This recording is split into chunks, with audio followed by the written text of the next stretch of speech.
But I would probably tell myself, be prepared to put in the reps.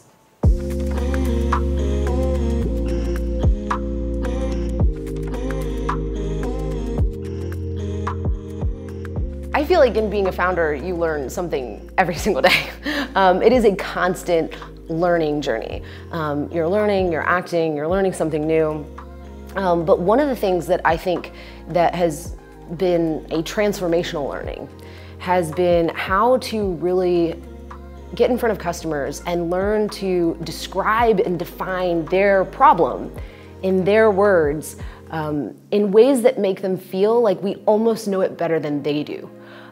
Because I think, a lot of founders, you come into it and you know what problem your product solves, and you have the understanding of what it looks like at the end. But really working with your customers to understand how they define and describe where they are today, getting dialed into that place is what opens the door for you to get to the end. And so for us, I think that was one of our most impactful learnings early on.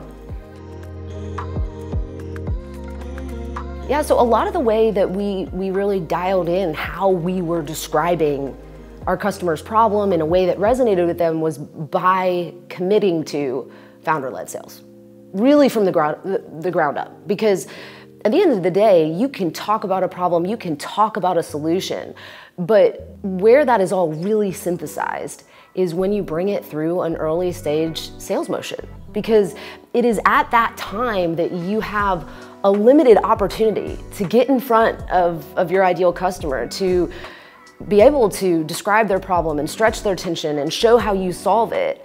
And I think going through that process and iteration is what lets you really finesse not just how you sell, but how you define your product. Because the gap between what they are looking for and what your product is capable of, those moments of founder-led sales are where that gap is the smallest. So it's a super powerful place that has been super impactful for us, for sure. It's funny, I think the moment that you're most proud of as a founder evolves a lot over time. Because I look back and I remember the first time we got one guy to pay us something. Right? I mean, we were thinking like, this is the most incredible thing in the world. And as we grew and as we matured, both as a company, as our product, with our customer base, our expectations changed. And I think the moments I'm most proud of are each time we hit that new level of expectation.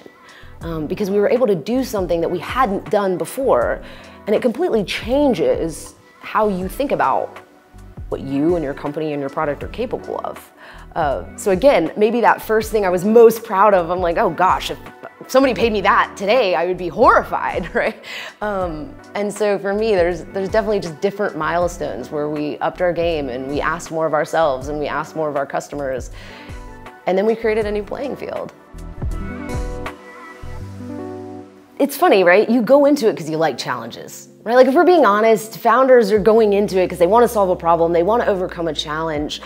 So I find that the challenges that you knew you were going to face are actually like motivating and fun.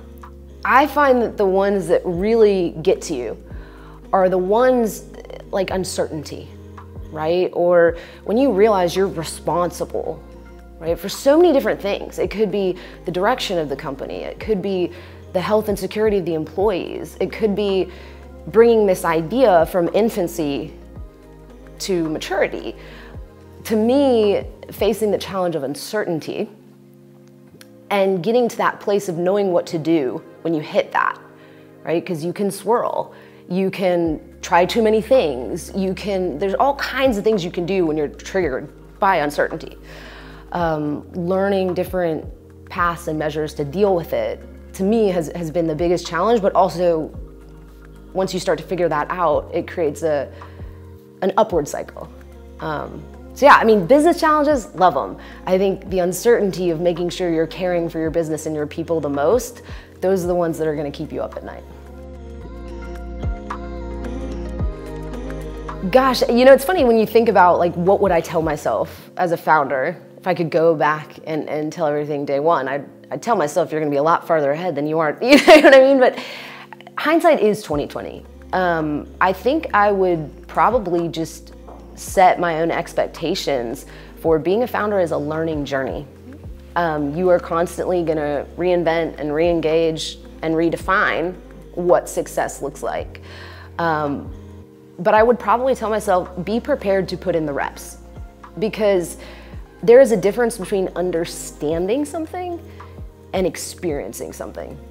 And it isn't until you experience it that the understanding starts to click. So I think really it would have just been, everybody wants to be an overnight success. Everyone wants to understand it right away. Be ready to put in the reps and it will come.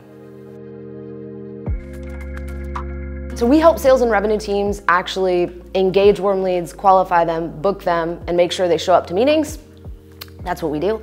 So you can learn more about how AI can do that at Scheduler.ai.